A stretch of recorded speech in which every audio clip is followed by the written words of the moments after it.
Assalamualaikum warahmatullahi wabarakatuh. Saya Jemaah NIM 2122392. Di sini saya menjelaskan tentang pembuatan media grafis. Pembuatan flipchart. Satu pengertian. Flipchart dalam pengertian sederhana adalah lembaran-lembaran kertas menyerupai album atau kalender berukuran 50 kali 75 cm atau ukuran yang lebih kecil 21 kali 28 cm sebagai flipbook yang disusun dalam urutan yang diikat bagian atasnya. Flipchart dapat digunakan sebagai media penyampai pesan pembelajaran. Flipchart merupakan salah satu media cetakan yang sangat sederhana dan cukup efektif. Sederhana dilihat dari proses pembuatannya dan penggunaannya yang relatif mudah. Dengan memanfaatkan bahan kertas yang mudah dijumpai di sekitar kita. Efektif karena flipchart dapat dijadikan sebagai media penggantar pesan pembelajaran yang secara terencana atau secara langsung disajikan pada flipchart. 2. Kelebihan flipchart mampu menyajikan pesan pembelajaran secara ringkas dan praktis. 2. Dapat digunakan di dalam ruang atau di luar ruang. 3. Bahan pembuatan relatif mudah. 4. Meningkatkan aktivitas belajar siswa.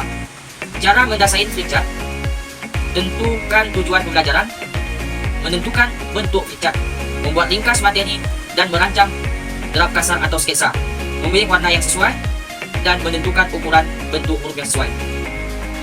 4. Cara menggunakan flipchart: 1. Mempersiapkan diri kita. Yang kedua, menempatan yang tepat. Keempat, cara menggunakan flipchart: A. Mempersiapkan diri. Yang B. Menempatan yang tepat. Yang C. Pengaturan siswa. Yang D. Perkenalkan pokok materi. Yang E. Sajikan gambar. Dan yang F. Beri kesempatan siswa untuk bertanya. Dan yang G. Menyimpulkan materi. Baik, di sini kami akan menjelaskan mengenai teknik pembuatan media grafis. Di mana teman kita tadi yang pertama sudah menjelaskan mengenai teknik pembuatan flipchart. Yang kedua ini kami akan menjelaskan mengenai teknik pembuatan flashcard. Sebelum itu kami akan memberikan pengertian dari flashcard tersebut. Flashcard adalah media pembelajaran dalam bentuk kartu bergambar yang berukuran 25 x 30 cm. Gambar-gambarnya dibuat menggunakan tangan atau foto, atau memanfaatkan gambar atau foto yang sudah ada yang ditempelkan pada gambar lembaran-lembaran flashcard tersebut. Gambar-gambar yang ada pada flashcard merupakan rangkaian pesan yang disajikan dengan keterangan setiap gambar yang dicantumkan pada bagian belakangnya. Flashcard hanya cocok untuk sekelompok kecil siswa, tidak lebih dari 30 orang siswa. Nah, adapun kelebihan dari flashcard ini, yang pertama mudah dibawa. Dengan ukuran yang kecil, flashcard dapat disimpan di tas, bahkan di saku, sehingga tidak membutuhkan ruang yang luas, dapat digunakan di mana saja, di kelas ataupun di luar kelas. Yang kedua, praktis. Dilihat dari cara pembuatan dan penggunaannya, media flashcard sangatlah praktis. Dalam menggunakan media ini, guru tidak perlu memiliki keahlian khusus. Media ini tidak perlu juga membutuhkan listrik. Jika akan menggunakan, kita tinggal menyusun urutan gambar sesuai dengan keinginan kita. Nah, pastikan posisi gambarnya tepat, tidak terbalik, dan jika sudah digunakan, tinggal disimpan kembali dengan cara diikat atau menggunakan kotak khusus supaya tidak tercecer. Yang ketiga, gampang diingat.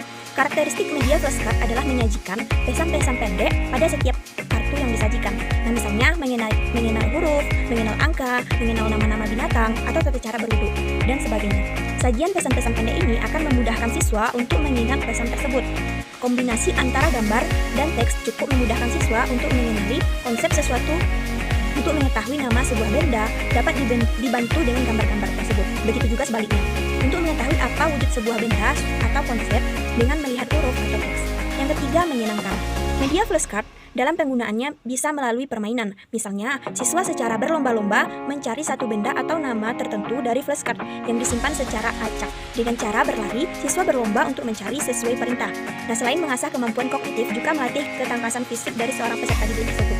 Nah, adapun persiapan penggunaan dari media flashcard ini, yang pertama, mempersiapkan diri. Guru perlu menguasai bahan pembelajaran dengan baik, memiliki keterampilan untuk menggunakan media tersebut. Jika perlu, untuk memperlancar, lakukanlah dengan latihan yang berulang-ulang. Meski tidak langsung di hadapan siswa, siapkan pula bahan dan alat-alat lain yang mungkin diperlukan. Periksa juga urutan jika ada yang terlewat atau susunannya tidak tepat. Yang kedua, mempersiapkan flashcard tersebut. Sebelum dimulai pembelajaran, pastikan bahwa jumlahnya cukup. Cek juga urutannya apakah benar dan perlu atau tidaknya media lainnya untuk membantu. Yang ketiga, mempersiapkan tempat. Hal ini berkaitan dengan posisi guru sebagai penyaji pesan pembelajaran. Apakah sudah dapat berada di tepat sudah berada di tengah-tengah siswa, apakah ruangannya sudah tertata baik, dan juga perhatikan penerangannya, lampu atau intensitas cahaya di ruangan tersebut. Apakah sudah baik?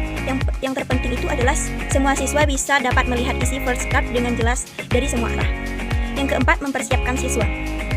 Nah, sebaiknya siswa ditata dengan baik, diantaranya dengan cara duduk melingkar di hadapan guru. Perhatikan siswa untuk memperoleh pandangan secara memadai. Juga cara duduk secara melingkar. Dipastikan semua siswa dapat melihat sajian dengan baik. Berbeda dengan berjajar ke belakang. Mungkin saja ada siswa yang tidak dapat melihat ke depan karena terhalang teman lainnya atau terlalu jauh sehingga tidak jelas. Nah, adapun cara penggunaan kartu ini, yang pertama, kartu yang sudah disusun dipegang setinggi dada, dihadapkan ke siswa. Yang kedua, cabutlah satu persatu kartu tersebut setelah guru selesai menerangkan. Yang ketiga, berikan kartu yang telah diterangkan tersebut kepada siswa yang duduk di dekat guru. Mintalah siswa untuk mengamati kartu tersebut satu persatu, lalu teruskan kepada siswa yang lainnya, sampai semua siswa kebagian.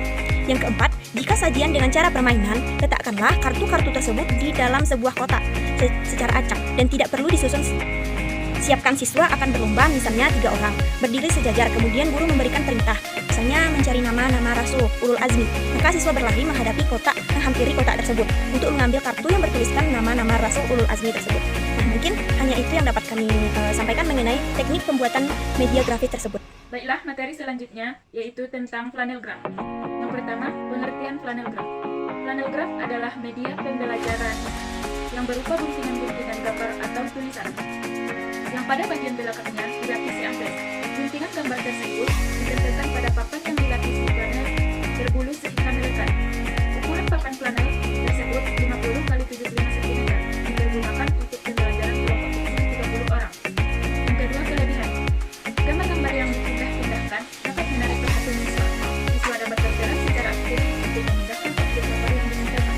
Hal ini menunjukkan bahwa siswa terlibat tidak hanya secara intelektual dan fisik. Yang kedua, gambar-gambar dapat ditambah dan dapat juga dikurangi jumlahnya, termasuk sebenarnya dapat diubah-ubah sesuai dengan pokok pembicaraan.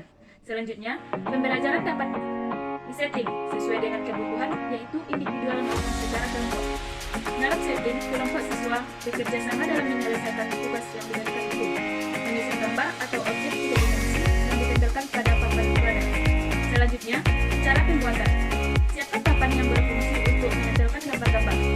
Papan ini dapat dibuat dari bahan kayu atau dari kayu lapis yang lebih tebal, misalnya wood block.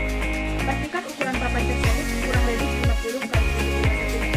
Jika papan ini tidak dibuat sendiri, dapat juga menjadi papan seperti halnya yang sudah jadi. Siapkan bahan flanel yang berbulu atau rambut bulan menggunakan karpet dengan bulu tebal, sesuaikan ukurannya dengan papan tersebut. Tempelkan dengan menggunakan paku atau alat perekam berupa lem. Selanjutnya, persiapan penggunaan. Yang pertama, persiapan diri. Tentukan pokok pembelajaran yang disesuaikan dengan penggunaan media flannel graph. Materi-materi akan disampaikan perlu dicetak pokok-pokoknya sehingga guru tidak keluar dari materi yang disampaikan. Selanjutnya, siapkan perekat, periksa gambar-gambar juga perekat yang terdapat pada bagian belakangnya. Selanjutnya, cara menggunakan. 1. Mulailah penyajian dengan bercerita terlebih dahulu, lalu mulai masuk ke pelajaran yang pokok. Guru berdiri di samping papan flanel. Selanjutnya, cara menggunakan yang kedua, libatkan siswa dalam penyajian. Mintalah salah seorang siswa untuk tampil ke depan untuk mengulang penyajian. Lalu dilanjutkan dengan diskusi. Selanjutnya, menilai alat dan penyajian. Apakah gambar-gambar sudah jelas?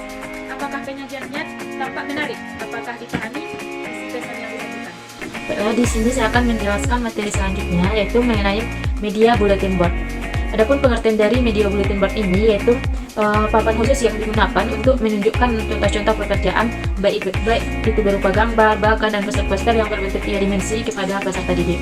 Adapun ukuran dari media bulletin board ini yaitu 160 cm dikali 80 cm. Baiklah, selanjutnya yaitu kelebihan dari media bulletin board ini. Jadi ada 4 kelebihan dari media bulletin board ini. Yang pertama yaitu menarik minat belajar dan minat berkarya dari peserta didik. Karena bulletin board ini adalah tempat untuk memajang hasil karya, baik itu benda, gambar ataupun poster. Jadi ini akan menarik minat peserta didik untuk belajar dan menghasilkan karyanya sendiri sehingga dipajang di dalam bulletin board ini. Yang kedua yaitu dapat mempersatukan semangat kelas dan membangkitkan rasa tanggung jawab dalam kelas tersebut.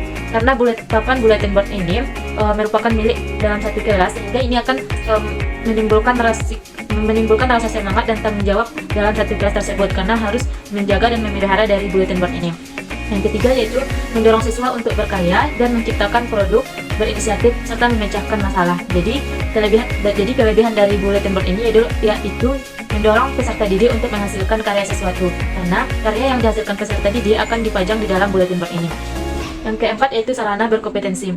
Karena bulletin board ini merupakan milik dalam satu kelas, sehingga ini akan menjadi ajang lomba antar kelas dalam menunjukkan hasil karya yang terbaik dalam menghias bulletin board ini, sehingga kelebihan dari bulletin board ini yaitu sarana berkompetensi. Selanjutnya yaitu pembuatan cara membuat bulletin board. Jadi bulletin board ini umumnya hampir sama dengan whiteboard, di mana dari segi bentuk dan ukurannya hampir sama dengan whiteboard. Namun pada sisi dasarnya bulletin board ini tidak perlu dibuat dengan bahan yang bisa ditulis dengan kapur ataupun spidol, namun bisa dibuat dengan karpet, bahan flanel ataupun dari styrofoam.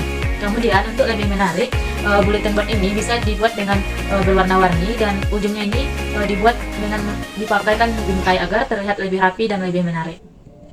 Selanjutnya, kemudian buatlah judul yang menarik dengan warna-warni yang mencolok dan ukuran yang lebih besar, sehingga judulnya tersebut terlihat dengan jelas.